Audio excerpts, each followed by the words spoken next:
So today we're going to talk a little bit about lesson 6, a little bit of review stuff as well.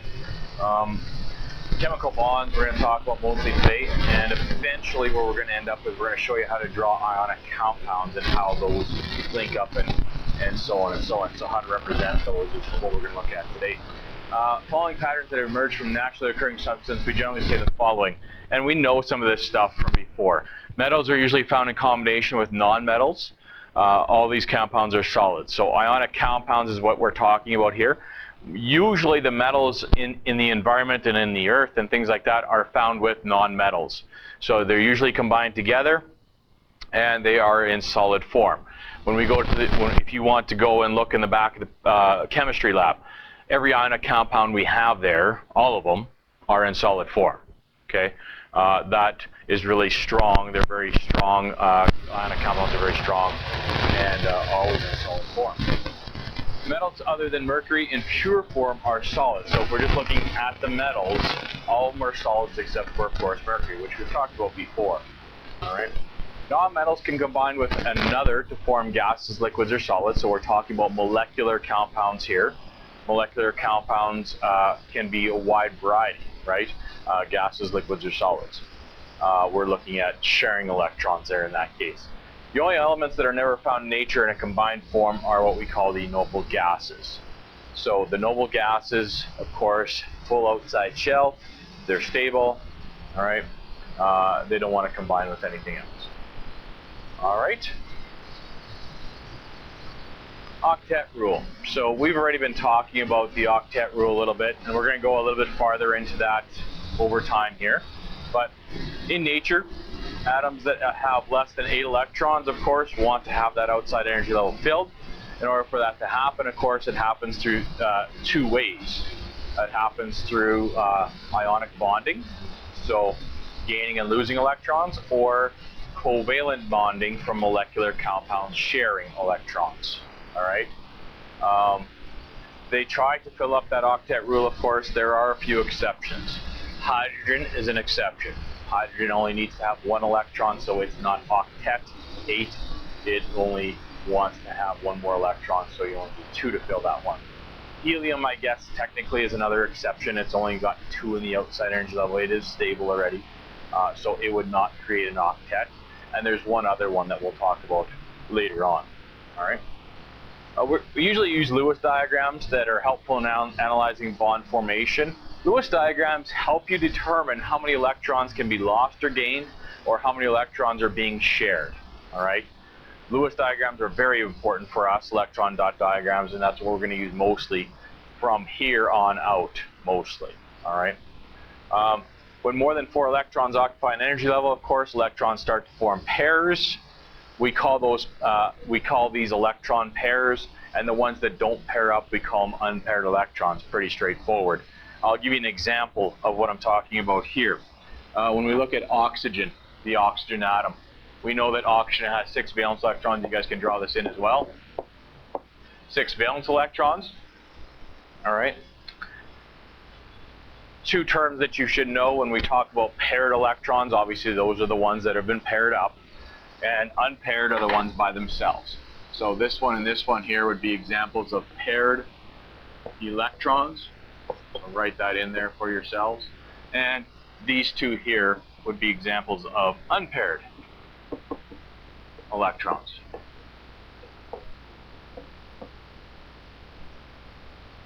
Okay? So those would be unpaired electrons there. Unpaired electrons, once again, are the ones that are going to hook up with other atoms or that are going to gain and lose to help try to form that octet. Paired electrons may do that as well, but it's less likely. We're going to talk about that on the next slide here. Okay, so unpaired electrons are responsible for losing or gaining of electrons in ionic bonding, as well as covalent bonding in molecular compounds.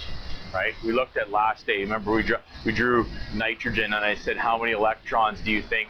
How many places? Or it's got 3 unpaired electrons, so it probably forms 3 bonds. Yes, right.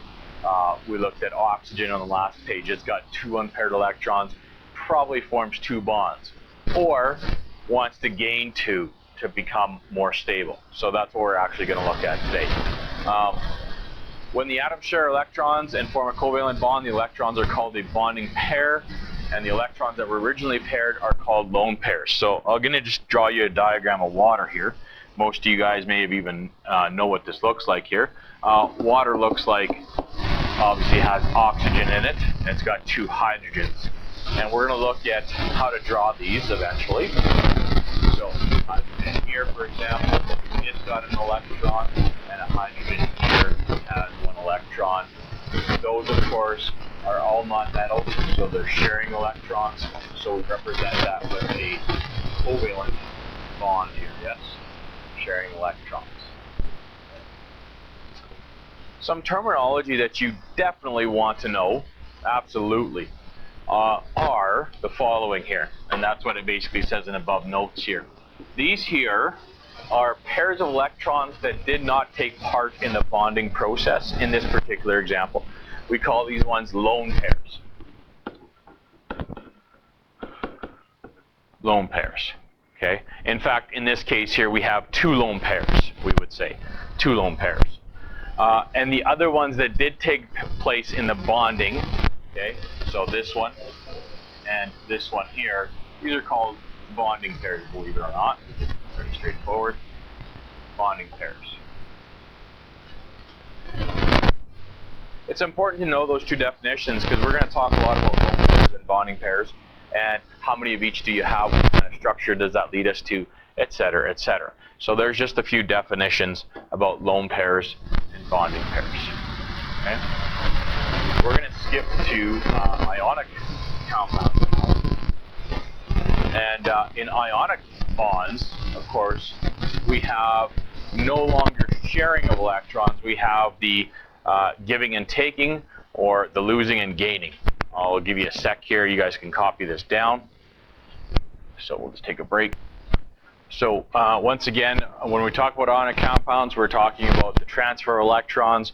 We're talking about the number of electrons that's lost has to equal the number of electrons that's gained. So number of electrons lost by the metal equals the number of electrons gained by the non-metal. We're going to take a look at, obviously, in ionic compounds, the charges have to balance out, right? I mean, we talked about that before, and I'm actually going to do that right now as well. But when we talk about calcium fluoride, the first thing you should probably do when we go to draw these, I'm going to just move it up here so I don't have to write on the black here. Calcium fluoride, the first thing you should do is write out the formula for calcium fluoride, because that's going to help you here. So calcium fluoride, of course, calcium is a 2+, fluoride is a 1-. Let's swap and drop, so the 2 comes over and down, the 1 comes over and down. We don't write the 1, so we got calcium fluoride. That's what calcium fluoride looks like.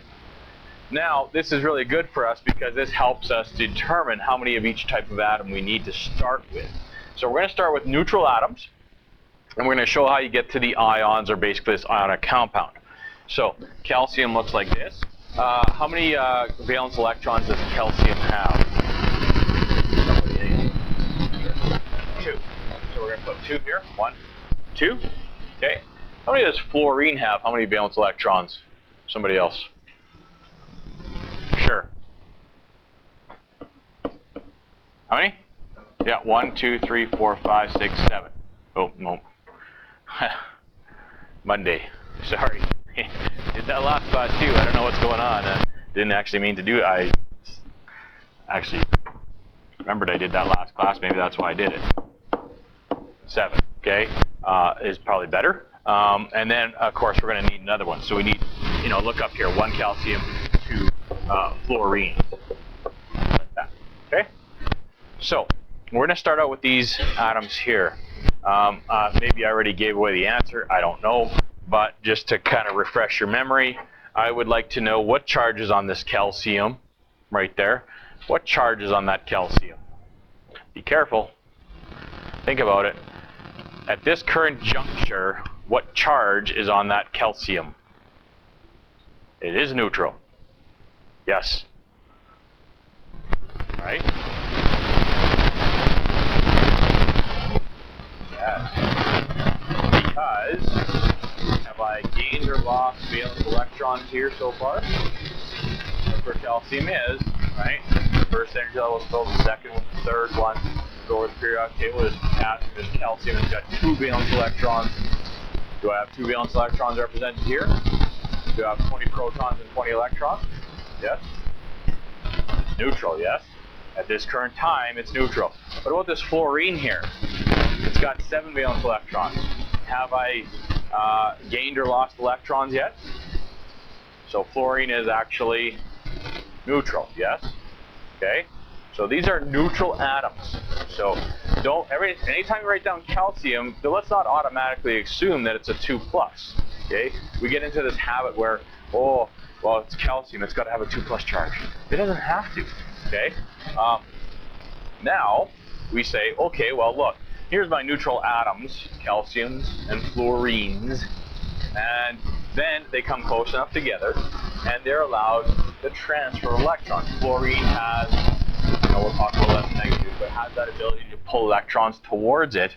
So it wants this electron to fill it up, and this electron here, that fluorine wants 1 electron to fill it up. Okay? To make that octet rule. Make sure you show me arrows here, because we are not sharing electrons. We're actually moving them, yes?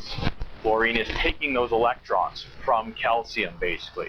So calcium has these 2 valence electrons. Fluorine, each one wants 1. So this works out nicely. That's why we start with this formula here to start with, because it tells us how many of each one should kind of match up. That's where swap and drop comes from. Calcium has 2 valence electrons to get rid of. Each fluorine can only take 1, so we need 2 of them. All right. How do we represent this now? Well, calcium's going to get rid of 2 electrons.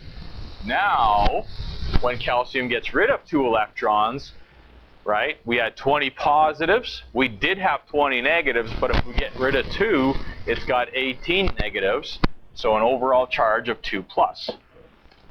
Do the math. 20 positives, 18 negatives. We got rid of 2 electrons. Yes?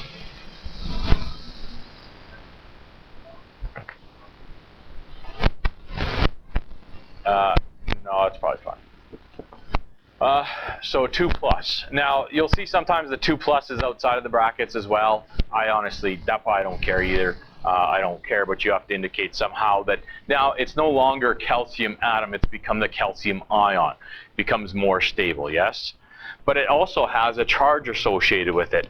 Fluorine looked like this, okay, and this one looked like this. But it's now gained that extra electron from the calcium.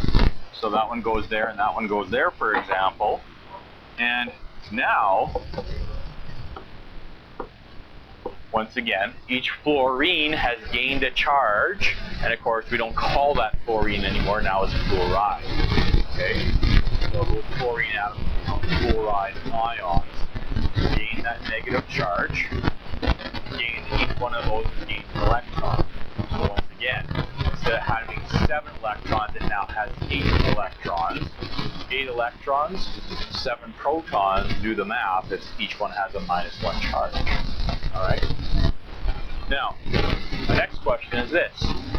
This is what an ionic compound looks like, and this is how you would draw an ionic compound, actually. I mean, it's a little more in-depth than that, but we'll get there eventually. I guess my question to you is, what holds this ionic compound together? Is there actual lines between here? Should I be drawing lines, perhaps, to represent that they're bonded together? Is that a good idea? Yes or no? Lines? Lines represent what for us? Yeah. Sharing. Are these sharing? No. There's no lines. What's actually going to hold the calcium and the fluorides together? Yep. Well, no, that's how we showed the electron being passed over.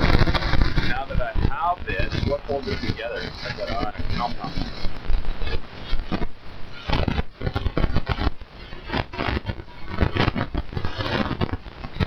Opposite attract. Plus minus. Okay? Plus minus is all that's required to hold this together. Right? And we drew 1 calcium chloride, there's probably going to be about a million of them. And I will show you exactly what that looks like later on when we get to that lesson about ionic structure. And molecular after that. What holds this together, though, is something called the ionic crystal lattice, basically, the crystal lattice structure. It's alternating plus minus, and that's all that's required. You think about magnets, okay? Magnets have a north pole and a south pole, or a positive end and a negative end. And if you align magnets, plus minus, magnets are pretty strong, usually, yes? Okay? They hold together pretty well. Yeah? Yes? Especially big ones, right? Sometimes you can't even pull them apart. Well, that's what you have here. You have alternating plus minus, all right? I know the ratio doesn't seem right there, and we'll talk about that later, but it doesn't matter. It's alternating plus minus, and they arrange themselves like that, and they're able to hold each other together very, very well, okay?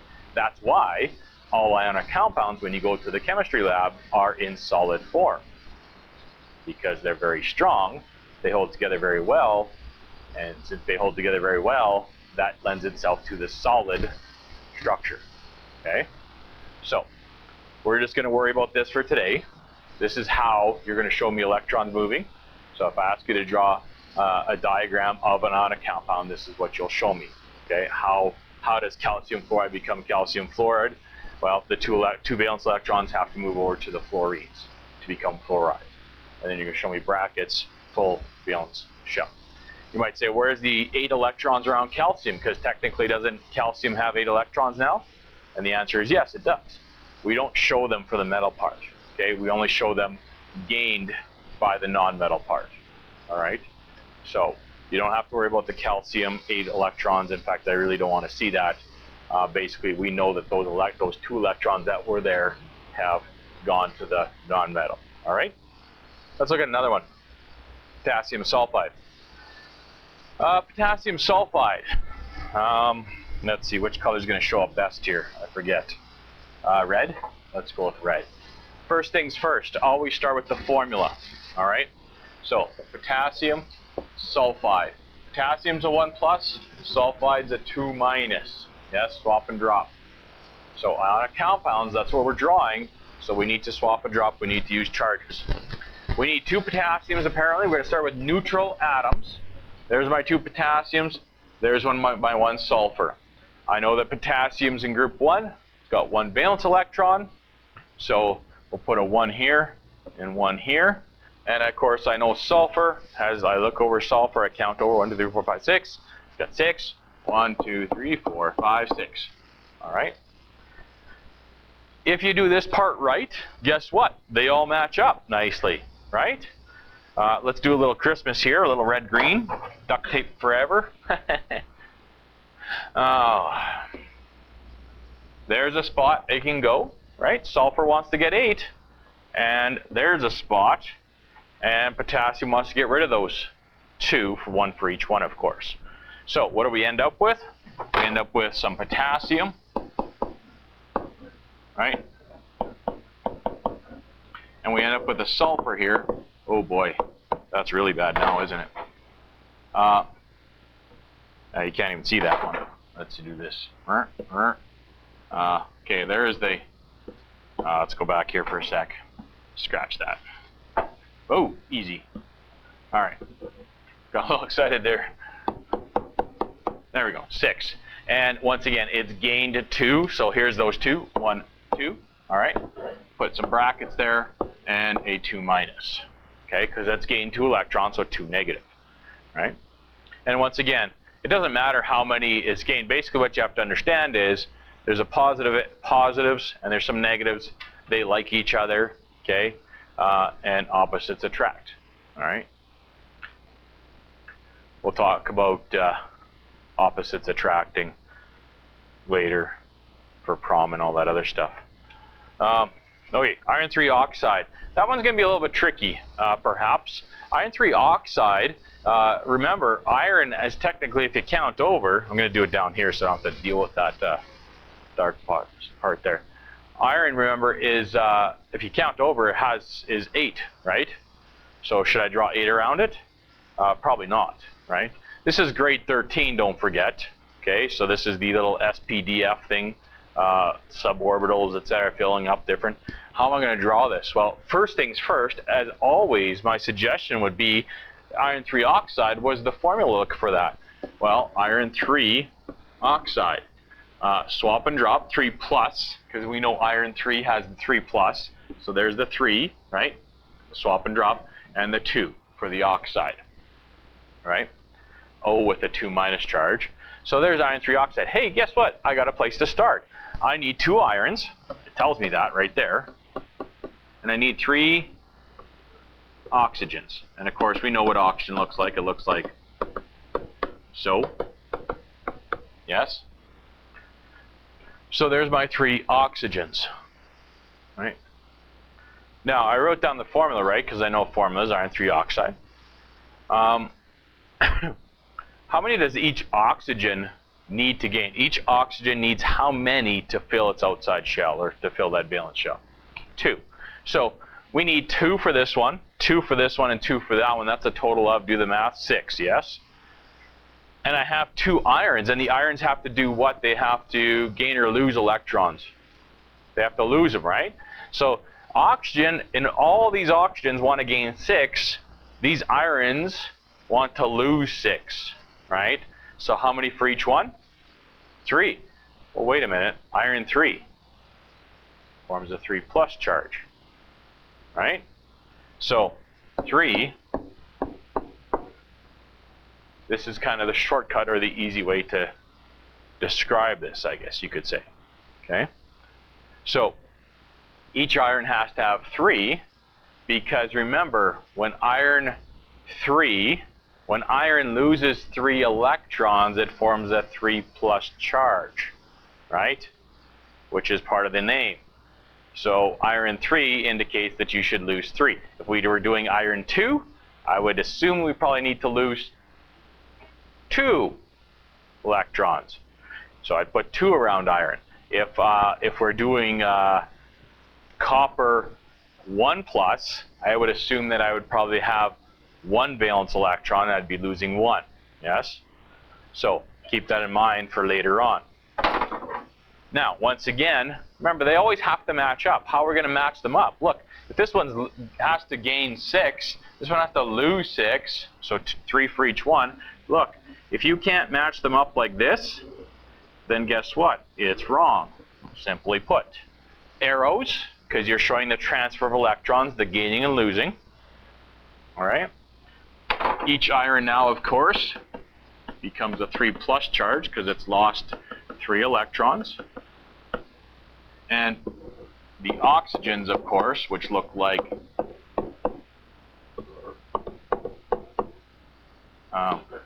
which originally look like this, okay? Originally look like that. Each one of those has gained those 2 now. Oh boy. Gained those 2. So they're there, they're there, they're there. Okay? And because each one's gained 2, we need to put a 2 minus charge with each one of those. Right? Remember, 6 plus on the left side has to equal 6 minus on the right side. Neutral. Ionic compounds are neutral when they come together. That's the purpose. Okay? Helping each other out. Anything that you lose, you have to gain. All right? Good so far? Questions, anyone? And finally, the last one here. I got to move this up here a bit. Is that all right? Magnesium nitride, you guys have. So, always start with the formula. Magnesium is a 2 plus. Nitride is a 3 minus. Swap and drop. Okay. Nitride's a 3 minus because remember, it's 3 short. It's 1, 2. Remember the charge thing we did? Group 17's minus 1, 16's minus 2, 15's minus 3. Swap and drop. This one tells you need 3 magnesiums apparently. Each magnesium has 2 valence electrons. Lewis diagrams, electron dot diagrams. You need to be very good at these. Nitrogen, 1, 2, 3, 4, 5. And of course, 5. Okay. If you do this part right, they should all match up. If you don't do it right, they won't match up, probably. So move it over, move it over. That one can go there, that one can go there, that one can go there, and that one can go there. Please make sure you show me arrows, because if you show me lines, I'm going to assume that you're talking about a molecular bond, and this is most certainly not a molecular compound. Okay? And then we're going to get magnesium with a 2+, and another one that's lost 2 electrons, and this one has lost 2 electrons, and those electrons of course went to nitrogen, which used to look like that, and this nitrogen, which used to look like that. And once again, because they've gained 3 electrons each, 1, 2, 3 there, that's a 3 minus, 1, 2, 3, 3 minus. All right. Good? Questions, anyone? And that would be magnesium nitride. So that's how you would draw that for me. All right? Now, okay, you might say, well, is this how I draw ionic compounds? And the answer is yes. Is this what ionic compounds look like? Kinda, yes. You got to remember, is there probably one magnesium nitride, one ionic compound? There's probably a gajillion or a babillion. Those are both made up numbers, by the way, in case you don't know. I'm not making those up. I'm making those up. There's lots, okay? So what they do is they end up organizing themselves into alternating plus minus where possible.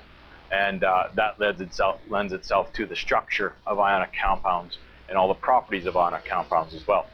But for simplicity's sake, we draw kind of one, what we call unit of magnesium nitride, because that's the smallest possible unit. For magnesium nitride, you need 3 magnesiums and 2 nitrogens, right? That's the smallest unit you can have. We draw this, okay? So that's what you guys are going to do for your homework today, which is on the next page there, I believe. You guys got 6 questions right there, okay? So you guys go ahead and do that, and we're going to give you back your quiz in a little bit here as well.